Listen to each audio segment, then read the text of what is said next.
بسم اللہ الرحمن الرحیم۔ پیارے پیغمبر صلی اللہ تعالیٰ علیہ وسلم کی سیرت طیبہ میں سے آج کی مجلس میں جو ہمیں ذکر کرنا ہے، رسول اکرم صلی اللہ تعالیٰ علیہ وسلم پر وحی کا نزول کیسے ہوا۔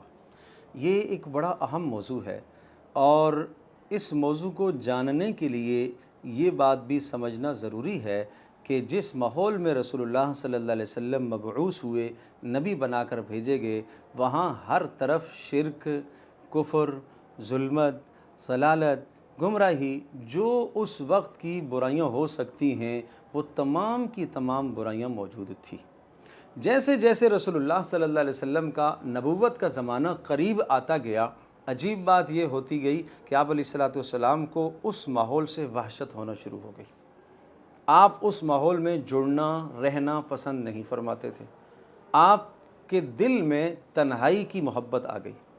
حُبِّبَ إِلَيْهِ الْخَلَا، بخاری شریف کی روایت ہے۔ حضرت عائشہ صدیقہ رضی اللہ تعالی عنہا ارشاد فرماتی ہیں کہ آپ علیہ السلام کے دل میں تنہائی کی محبت ڈال دی گئی، اور اس تنہائی کی محبت کی وجہ سے آپ غار حرا میں تشریف لے جاتے اور کئی دن آپ علیہ السلام وہاں اللہ تبارک و تعالیٰ کی آیات میں غور و فکر کرتے، اللہ کی تسبیح میں مشغول رہتے۔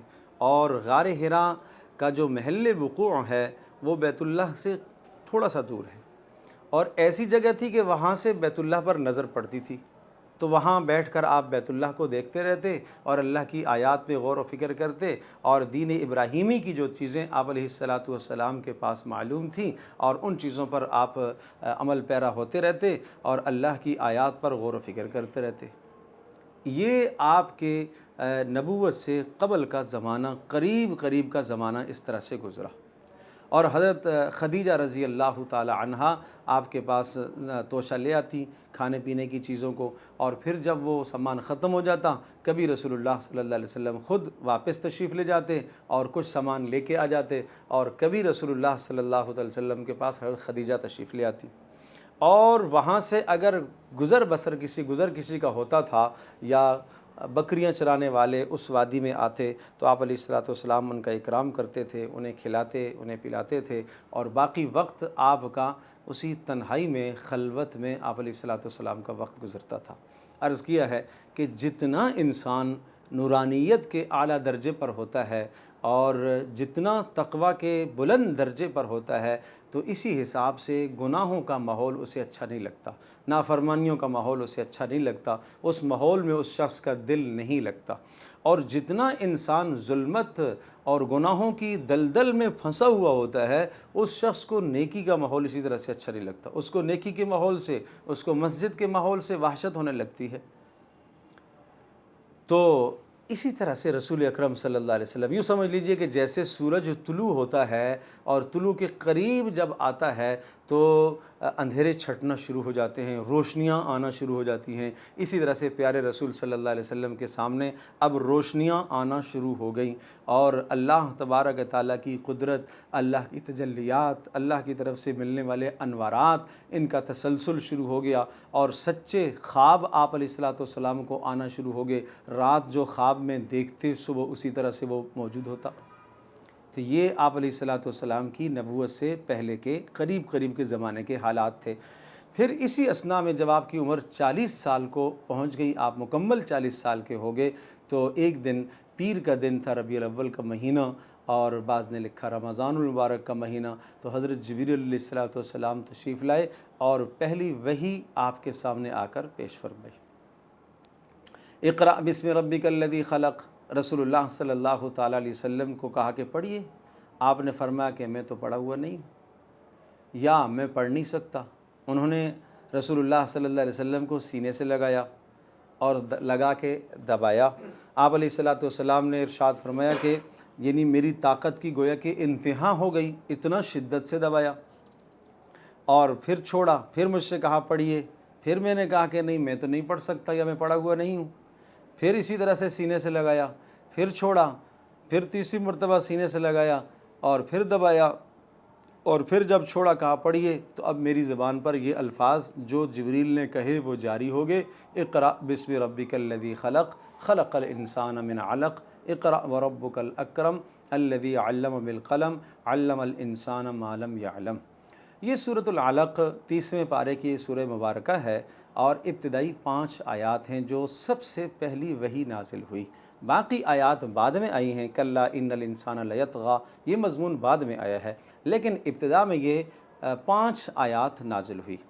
اب ان 5 آیات میں اللہ تبارک تعالیٰ نے رسول اکرم صلی اللہ تعالیٰ علیہ وسلم سے کیا کہا اور آپ علیہ الصلاۃ والسلام کو کیا سبق دیا گیا، یہ بات بڑی اہمیت کی حامل ہے اور اس کا سمجھنا بھی ضروری ہے۔ یہ بات ذہن نشین فرمائیں کہ ان آیات کا انتخاب اس لیے کیا اور ان آیات میں جو سبق دیا گیا وہ سبق کیا ہے۔ مکہ کی زندگی سیاسی اعتبار سے، مذہبی اعتبار سے، سماجی اعتبار سے، معاشرتی اعتبار سے، ہر اعتبار سے ابتر زندگی تھی۔ شرک تو تھا ہی تھا، کفر بھی تھا، قتل و غارت بھی تھی، بچوں کو زندہ دفن بھی کرتے تھے۔ تو ہو سکتا تھا کہ آغاز میں پہلی وحی یہ آئے کہ خبردار آج کے بعد قتل و غارت چھوڑ دو۔ یہ وحی بھی ہو سکتی تھی کہ تمہارا رب ایک ہے، توحید کی بات بھی ہو سکتی تھی۔ یہ بات بھی ہو سکتی تھی کہ جناب اس ماحول اور معاشرے میں سود کا لین دین بہت ہے، اسے چھوڑ دو۔ مگر عجیب بات یہ ہے کہ اللہ تبارک تعالیٰ نے اس چیز کا انتخاب کیا، یوں سمجھو کہ پورا کا پورا معاشرہ بگڑا ہوا ہے، اس معاشرے کی اصلاح کے لیے ایک شخص آیا ہے، مصلح، وہ نبی ہے، وہ پیغمبر ہے، وہ رسول ہے۔ اللہ تبارک تعالیٰ نے اس کے ذریعے سے اس امت کی اصلاح کرانی ہے۔ آغاز کہاں سے ہوگا؟ یوں سمجھیں کہ جو ڈوری الجھی ہوئی تھی اس کا سرا رسول اکرم صلی اللہ علیہ وسلم کو پکڑایا گیا۔ یوں کہیے کہ جو انسانیت کی دکھتی ہوئی رگ تھی اس پر ہاتھ رکھوایا گیا۔ یہ انتہائی ماہر نبض شناس جو ہوتا ہے وہ یہی کرتا ہے کہ وہ بیماری کی تشخیص سب سے پہلے اس بیماری کا خاتمہ کرتا ہے جو سب سے زیادہ مہلک ہوتی ہے، سب سے زیادہ خطرناک ہوتی ہے۔ اگر وہ بیماری ٹھیک ہو جائے تو باقی بیماریاں آہستہ آہستہ خود ہی ٹھیک ہو جائیں گی۔ اور اس کی مثال یوں سمجھ لی جائے کہ جس طرح سے ایک بیمار ہو، ایک کینسر میں مبتلا ہو اور سر سے لے کر پیر تک اندر کینسر کے جراثیم پھیلے ہوئے ہوں، اور ایک طبیب، ایک ماہر ڈاکٹر آئے اور وہ کہے کہ میں ایک دوائی کا قطرہ اس کے منہ میں ٹپکاتا ہوں جس سے یہ ٹھیک ہو جائے گا۔ چنانچہ وہ قطرہ ٹپکاتا ہے تو وہ آنکھیں کھولتا ہے، دوسرا ٹپکاتا ہے تو وہ بولنا شروع کرتا ہے، تیسرا قطرہ ٹپکاتا ہے وہ بیٹھ جاتا ہے۔ چند دنوں کی دوا سے ایسا ہو گیا، ایسا تنومند انسان بن گیا، جوان بن گیا کہ گویا کہ اس میں کوئی بیماری ہی نہیں۔ تو اب آپ اندازہ کیجئے کہ یہ علاج کرنے والا اس ماحول اور معاشرے میں کتنا مقام پانے والا ہوگا۔ بالکل یہی حال محمد رسول اللہ صلی اللہ علیہ وسلم کا ہے۔ پوری کی پوری انسانیت مرض میں مبتلا ہے اور بس مرے اور جہنم میں جائے، ایسی حالت ہے، ایسی حالت ہے۔ اب ایسی حالت میں رسول اللہ صلی اللہ علیہ وسلم ایک ایسا پیغام لے کر آئے، ایک ایسی دوا لے کر آئے، جو اس دوا کو پیتا ہے وہ ٹھیک ہونا شروع ہو جاتا ہے۔ اندر سے کفر بھی چھٹنا شروع ہو جاتا ہے، گمراہی بھی چھٹنا شروع ہو جاتی ہے، قتل و غارت سے بھی وہ توبہ کر لیتا ہے، بت پرستی سے بھی وہ توبہ کر لیتا ہے، شراب نوشی سے بھی وہ توبہ کر لیتا ہے۔ تمام کے تمام وہ گناہوں کو چھوڑتے چھوڑتے چھوڑتے عین فطرت کے مطابق فطرت کی طرف چلنا شروع کر دیتا ہے۔ چنانچہ پہلی وحی آئی، گویا کہ تعلیم و تعلم پر زور دیا گیا۔ پہلا لفظ ہی اقرا پڑھنا، اقرا بسم ربک الذی خلق خلق الانسان من علق اقرا وربک الاکرم الذی علم تعلیم۔ کوئی معلم ہوگا، کوئی تعلیم کا سلسلہ ہوگا۔ علم بالقلم، قلم کا نام آیا۔ علم الانسان ما لم یعلم، معلم کون ہوگا اور متعلم کون ہوگا؟ معلم محمد الرسول اللہ صلی اللہ علیہ وسلم ہوں گے اور متعلم ساری کی ساری انسانیت ہوگی، اور ذریعہ تعلیم پڑھنا پڑھانا ہوگا۔ قلم کا ذریعہ، قلم ذکر فرمایا، قلم کا نام لیا اس لیے کہ یہ علم کے آلات و اسباب ہیں، گویا کہ اب علم کا دور آئے گا، مگر اس علم سے مراد وہ علم ہے جو علم وحی ہے۔ آج یہ آیت بینہ اقرأ بسم ربک الذی خلق، ان آیات کو ہم آج ہر جگہ پر چسپاں کرتے ہیں اور لکھتے ہیں، اور ہم عصری اداروں میں جہاں فنون سکھائے جاتے ہیں، دیگر چیزیں سکھائی جاتی ہیں، کوئی شک نہیں وہ انسان کے لیے اس دنیا میں مفید چیزیں ہیں، مگر حقیقت میں یہ آیات مصداق ہیں وحی کا، یہ آیات مصداق دنیا کے ہنروں کا نہیں ہیں، یہ وحی کا مصداق ہیں، اس سے مراد وحی کا علم ہے۔ اور دو چیزیں اس میں سکھائی گئیں، گویا کہ دو تعارف، نمبر ایک آپ کون ہو، اور نمبر دو آپ کا رب کون ہے، دو باتوں کی تعلیم ہے۔ اقرأ بسم ربک الذی خلق، خلق الانسان من علق، کہ اے انسانو، اے دنیا میں رہنے والو، عیسیٰ علیہ السلام کے بعد سے تم آسمانی علوم سے محروم ہوگے اور تم ذات پات کے چکر میں لگ گئے، اور کسی کو تم نے خدا مان لیا، کسی کو معبود مان لیا، اور انسانوں کے اندر تم خدائی عنصر ماننے لگ گئے۔ خبردار، خلق الانسان من علق، سب کے سب انسان ایک ہی راستے سے پیدا ہوئے، سب کے سب انسانوں کو جمے ہوئے لوتھڑے سے، خون سے اللہ نے بنایا۔ گویا کہ انسان کو اپنا تعارف سکھایا ہے، تعارف کروایا کہ تم ایسے نہیں ہو تم میں سے، کہ تم سب کے سب، تم تو کائنات کے مخدوم ہو، اور ساری کائنات تو تمہاری خادم ہے، اور تم سب کے سب انسان ہونے میں برابر ہو۔ ایسا نہیں ہے کہ جناب ذات پات میں جس کی ذات اعلیٰ ہو، کوئی اپنا نسب سورج سے ملا رہا، کوئی نسب چاند سے ملا رہا، کوئی نسب ستاروں سے ملا رہا، کوئی نسب براہ راست اللہ سے ملا رہا، کوئی کس سے ملا رہا، کوئی کس سے ملا رہا، کسی کا کوئی نسب کسی سے نہیں، نسب سب کا سب آدم علیہ السلام سے مل رہا ہے۔ آپ نے یہ دعوت رکھی ہے تمہارا رب ایک ہے، اور تمہارا باپ ایک ہے، اور تمہارا دین ایک ہے، ملت ایک ہے۔ تو گویا کہ وحدت کی طرف آپ علیہ السلام نے دعوت دی، تو لہٰذا انسان کو تعارف سکھایا کہ تمہاری حقیقت، تمہاری حیثیت اس دنیا میں کیا ہے۔ پتہ یہ چلا کہ کائنات کی جتنی بھی چیزیں ہیں، سورج، چاند، ستارے، آج جن کی تم پوجا کرتے ہو اور جن کے اندر معبود ہونے کا تم تصور کرتے ہو، وہ کوئی بھی تمہارا معبود نہیں ہے، معبود تمہارا رب العالمین ہے۔ اقرأ بسم ربک، رب ہے جس نے تمہیں پیدا کیا۔ رب کا معنی محبت کرنے والا، رب کا معنی تربیت کرنے والا، رب کا معنی آہستہ آہستہ کمال تک پہنچانے والا، رب کا معنی آہستہ آہستہ انتہا تک پہنچانے والا، انسان کی تمام ضروریات کو پورا کرنے والا۔ یہی وجہ ہے قرآن کریم میں سب سے زیادہ لفظ رب کا تعارف آیا ہے۔ اللہ کی صفت رب کو، ربوبیت کو زیادہ اجاگر کیا گیا، چونکہ کائنات میں کوئی یہ نہیں کہتا تھا کہ یہ آسمان میں نے بنایا، یہ زمین میں نے بنائی ہے، یہ پہاڑ میں نے بنائے ہیں۔ وَلَئِن سَأَلْتَهُم مَّنْ خَلَقَ السَّمَاوَاتِ وَالْأَرْضِ، اگر آپ ان سے پوچھیں گے آسمان زمین کس نے بنائے، تو کہیں گے اللہ نے بنائے۔ تو کہا وہی اللہ جس نے آسمان و زمین بنائے اور تمہارا یہ نظریہ ہے، اور جس نے تمہیں پیدا کیا، یا ایھا الناس اعبدوا ربکم الذی خلقکم والذین من قبلکم، تمہارا یہ نظریہ ہے کہ تمہارا پیدا کرنے والا اللہ ہے، اور تم سے پہلوں کا پیدا کرنے والا بھی اللہ ہے۔ تمہارا یہ نظریہ ہے کہ آسمان سے بارشیں بھی اللہ ہی برساتا ہے، تمہارا یہ نظریہ ہے کہ زمین سے سبزے اور غلے بھی وہی اگاتا ہے، اور تمہارا یہ نظریہ ہے کہ جب بڑی بڑی مصیبتیں آتی ہیں تو وہی نجات دینے والا ہے۔ کہو کہ وہی تمہارا رب ہے، وہی ایک ہے۔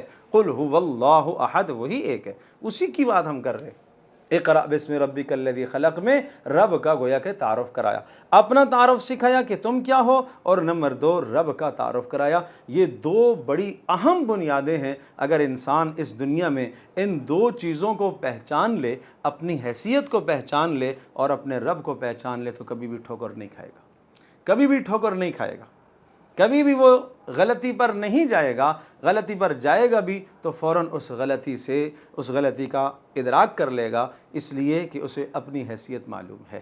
اسے معلوم ہے کہ میں ایک پانی کے قطرے سے، ایک مٹی کے ذرے سے میں پیدا کیا گیا ہوں، اور مجھے کیا ضرورت ہے تکبر کرنے کی؟ میں کیوں اس کائنات کے اندر کسی کو کہوں کہ جناب تم میرے سامنے جھکو، کسی کو کہوں کہ تم میرے سامنے سجدہ کرو، کسی کو کہوں کہ تم میری مان کر چلو؟ یہ کیوں؟ انسانوں میں سب برابر ہیں، اور دوسرا جب رب کا تعارف آ جائے تو پھر تو انسان کی زندگی ہی بدل جاتی ہے۔ اس لیے رسول اکرم صلی اللہ تعالیٰ علیہ وسلم نے رب کا تعارف کرایا۔